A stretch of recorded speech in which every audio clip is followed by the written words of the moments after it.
غم گسار کی محنتوں کا یہ خوب میں نے سلا دیا. غم گسار مانے غم اٹھانے والے، اور مراد کیا ہے؟ رسول اللہ صلی اللہ علیہ وسلم، کہ انہوں نے جو غم ہمارے لیے اٹھائے، جو تکالیف ہمارے لیے اٹھائیں، ان کا ہم نے کیا صلہ دیا اپنی زندگی میں. یہ ہمیں چھانٹنے کی ضرورت ہے اپنی زندگیوں میں.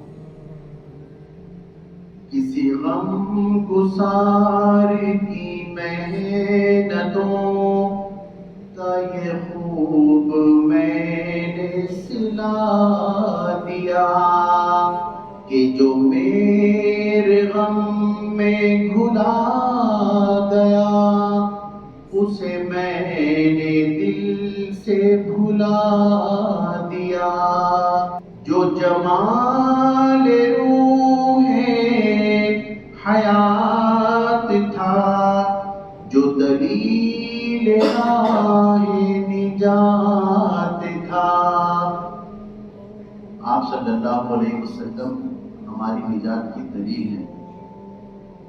روایات میں آیا ہے کہ رسول اللہ صلی اللہ علیہ وسلم سے جب جنت میں جانے والے فرشتے یہ کہیں گے کہ آپ داخل ہو جائیے، تو آپ صلی اللہ علیہ وسلم وہاں پر رک جائیں گے اور پھر اپنی امت کی طرف دیکھیں گے، لوگوں کی طرف دیکھیں گے اور یہ فرمائیں گے اللہ تبارک و تعالیٰ کی جناب میں کہ اے اللہ میرے امتیوں کو معاف فرما دیا. جو جنت میں جانے سے رک جائے ہمارے لیے میرے دوستوں، کیا محبت کا پیمانہ ہوگا ان کی.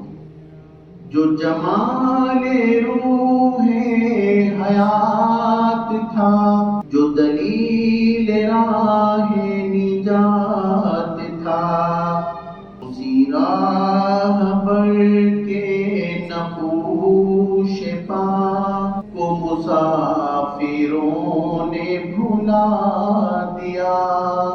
ہم مسافر ہیں، ہمیں کہا گیا تھا کہ نقش قدم نبی کے ہیں جنت کے راستے، نقش قدم نبی کے ہیں جنت کے راستے. آپ صلی اللہ علیہ وسلم کے قدموں کے نشانوں پر چلتے رہیں، سنت پر عمل کرتے رہیں. اللہ کی ذات سے امید اور یقین ہے، اس حد تک یقین ہے اللہ کی ذات پر کہ اللہ تعالیٰ جنت میں داخل فرما دیں گے. یہ میری عقیدت بے بسر، یہ میری عبادت بے ثمر، مجھے میرے دعوے عشق نے نہ صنم دیا نہ خدا دیا. صنم بمانے اللہ کے علاوہ کسی دوسرے بت کی عبادت کرنا. ہم بظاہر میرے دوستوں یہ کہتے ہیں، اللہ ماشاءاللہ ایکسیپشن ہے، ہم بظاہر یہ کہتے ہیں کہ ہم دیندار ہیں، شرک نہیں کرتے. شرک کی ایک تعریف یہ بھی ہے کہ اللہ کے علاوہ کسی اور سے اگر کچھ ملنے کی امید ہو ہمیں تو یہ بھی شرک کے درجے میں ہے. ہم بظاہر یہ کام نہیں کرتے لیکن غیر ارادی طور پہ دل کے اندر یہ چیز چلتی رہتی ہے کہ اللہ کی طرف آخر میں دھیان جاتا ہے. بھائی آپ کہاں سفر کر رہے ہیں؟ کہ جی میں اسلام آباد جا رہا ہوں. آپ کہاں ٹھہریں گے؟ کہ میں نے وہاں ہوٹل میں انتظام کیا ہے. آج کل حالات صحیح نہیں ہے، اگر ہوٹل میں جگہ نہ ملی تو میں اپنے ایک دوست کے یہاں قیام کروں گا، اور اگر دوست بھی نہ ملا تو کیا کریں گے؟ تو پھر اللہ مالک ہے. یعنی آخر میں اللہ مالک ہے، پہلے اللہ مالک نہیں ہے. ہونا کیا چاہیے کہ انشاءاللہ امید یہ ہے کہ مجھے ہوٹل میں جگہ اللہ تعالیٰ دلوا دیں گے. یعنی ہر بات میں اپنی اللہ کو بیچ میں لے کے آنا. ایک روایت ایک علماء نے لکھا ہے کہ اللہ تعالیٰ کو اس طرح سے تم لوگ پکارو کہ لوگ دیوانہ کہنے لگے. میرے دوستوں یہاں تو گھر میں بھی اگر 4 باتوں کے بعد 5 باتیں اللہ کی کرنے لگے تو گھر والے ہی کہیں گے کہ خیریت ہے، کہاں بیٹھ رہے ہیں بھائی، اتنا تھوڑی دین میں کوئی سختی ہے. اور میں یہ کہتا ہوں کہ سختی تو دین میں ہی ہے میرے دوستوں. دین میں 100% سختیاں ہیں.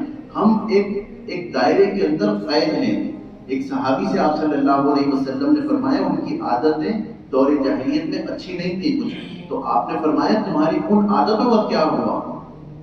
مفہوم ہے کہ ان عادتوں کا کیا ہوا ان صحابی سے. کہا تو ان صحابی نے جواب دیا فقیدہ الاسلام یا رسول اللہ، اے اللہ کے رسول مجھے تو اسلام نے قید کر دیا، یعنی اس عادت کو میں نے چھوڑ دیا، میں قید ہو گیا۔ ابو جہل جیسا زیرک انسان، کوئی تو ذہانت اس میں ہوگی کہ آپ صلی اللہ علیہ وسلم نے 2 عمروں میں سے ایک عمر مانگا، اس کا نام بھی عمر تھا، عمر بن ہشام۔ تو لیکن رسول اللہ صلی اللہ علیہ وسلم کی دعا حضرت عمر بن خطاب کے حق میں قبول ہوئی، تو یہ کوئی تو ایسی ذہانت ہوگی کہ رسول اللہ کا رسول مانگ رہے ہیں۔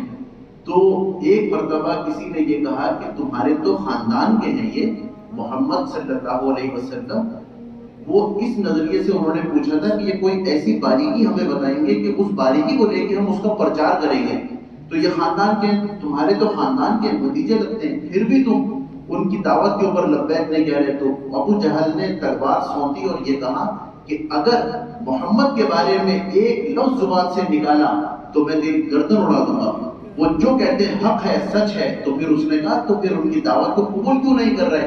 تو ابو جہل نے کہا کہ دعوت کو قبول کرنے میں کوئی حرج نہیں ہے، لیکن وہ جو کلمہ پڑھا رہے ہیں، جب وہ کلمہ میں پڑھ لوں گا تو میری زندگی میری نہیں ہوگی، پھر میری زندگی اللہ تعالیٰ کے احکامات کے مطابق گزرے گی، اور میں چاہتا ہوں میں اپنی زندگی خود گزاروں۔ میرے دوستو، ہم بھی اپنی زندگی خود ہی گزار رہے ہیں۔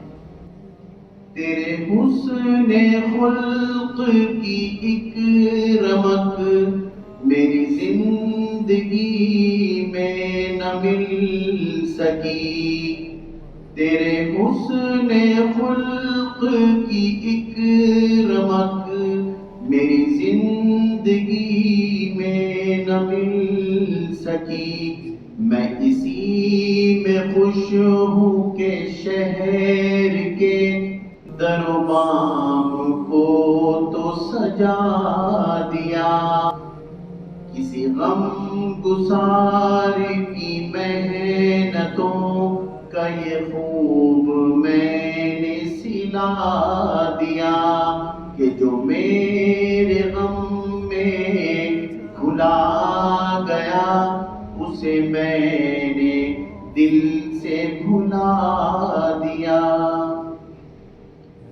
الحمدللہ نحمده ونستعینه ونستغفره ونؤمن به ونتوکل علیہ ونعوذ باللہ من شرور انفسنا ومن سیئات اعمالنا، من یهده اللہ فلا مضل له ومن يضلله فلا هادی له، ونشهد ان لا الہ الا اللہ وحدہ لا شریک له، ونشهد ان سیدنا وسندنا وحبیبنا ومولانا محمدا عبده ورسوله، اما بعد فاعوذ باللہ من الشیطان الرجیم، بسم اللہ الرحمن الرحیم، یا ایہا الذین آمنوا اتقوا اللہ وکونوا مع المتقین، صدق اللہ العظیم۔ اللہ تعالیٰ نے اپنی ولایت اور اپنی دوستی کا دروازہ ہر ایک کے لیے کھولا ہوا ہے۔ کوئی بھی ولی اللہ بننا چاہے بہت آسانی کے ساتھ بن سکتا ہے، بس وہ کام کرے جو اللہ تعالیٰ نے فرمایا ہے کہ کرو، اور جن کاموں کو منع کیا ہے ان کاموں سے بچے۔ جہاں پر بھی اللہ نے ایمان والوں سے خطاب کر کے فرمایا کہ تم اگر ولی بننا چاہتے ہو تو اس کی کیا کسوٹی ہے، تو اس کے لیے 2 چیزیں ہیں۔ نمبر 1 اعمال صالحہ، الا الذین آمنوا وعملوا الصالحات، اعمال صالحہ نیک کام کرنا اور تقوی سے رہنا۔ تقوی کے معنی ہیں گناہوں سے بچنا، بس گناہوں سے بچنا اور کام کرنا اور اللہ کی رضا کے لیے کام کرنا۔ یہ 2 کام کر لیں تو ہم اللہ تعالیٰ کی ولایت حاصل کر لیں گے، یعنی دوستی حاصل کر لیں گے۔ اللہ تعالیٰ کے دوستوں کے کوئی نہ اضافی ہاتھ ہوتے ہیں نہ اضافی ذہن ہوتے ہیں۔ اسی دنیا میں ہم نے دیکھا یہی 2 ہاتھ والے، یہی 1 ذہن والے، یہی 2 پاؤں والے، یہ ایسے مقاموں پر پہنچ جاتے ہیں کہ اگر یہ اپنی زبان سے کوئی بات نکالنا تو اللہ تعالیٰ رد نہیں فرماتے۔ آپ صلی اللہ علیہ وسلم ایک صحابی جا رہے تھے، ان کے بارے میں کہا کہ ان کے بارے میں کیا رائے ہے تمہاری؟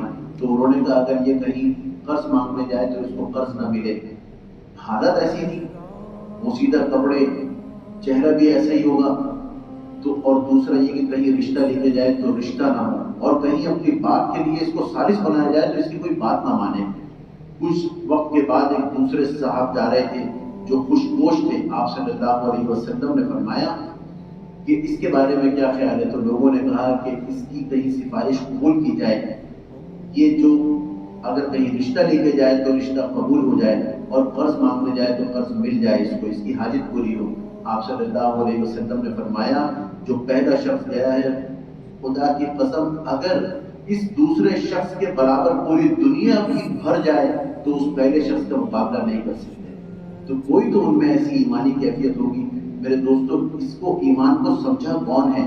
اس کو سمجھے ہیں بلال حبشی رضی اللہ تعالیٰ عنہ، جو نسب کے لحاظ سے بھی غلام تھے، چہرے میں بھی کالے تھے، بھدے تھے اور چھوٹا قد تھا، لیکن کیا وجہ ہے کہ رسول اللہ صلی اللہ علیہ وسلم نے ایک مرتبہ فرمایا کہ بلال تمہارے قدموں کی آہٹ میں جنت میں سنتا ہوں، کیا عمل کرتے ہو؟ تو کوئی تو ایسی بات ہوگی میرے دوستو۔ بس آج کا حاصل یہ ہے کہ ہم اللہ کی ولایت کو حاصل کرنے کی فکر کریں۔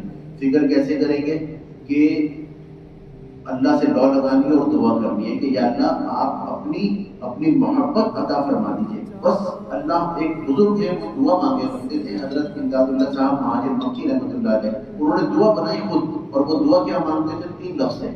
اب یہ دعا ہم سب جب بھی ہمیں سہولت ہو، وقت ہو، تو ہم اس دعا کی رٹ لگائیں۔ کیا دعا ہے؟ اللہم انی اسألک منک، 3 لفظ، اللہم انی اسألک منک، اے اللہ میں آپ سے آپ کا سوال کرتا ہوں، آپ سے آپ کو مانگتا ہوں۔ اے اللہ جو تو میرا تو سب میرا، زمین میری فلک میری، اگر ایک تو نہیں میرا تو کوئی شے نہیں میری، کچھ بھی میرا نہیں ہے اگر اللہ نہیں ہے تو۔ اللہم انی اسألک منک، اے اللہ میں آپ سے آپ کو مانگتا ہوں، آپ مجھے مل جائیں۔ وآخر دعوانا ان الحمد للہ رب العالمین۔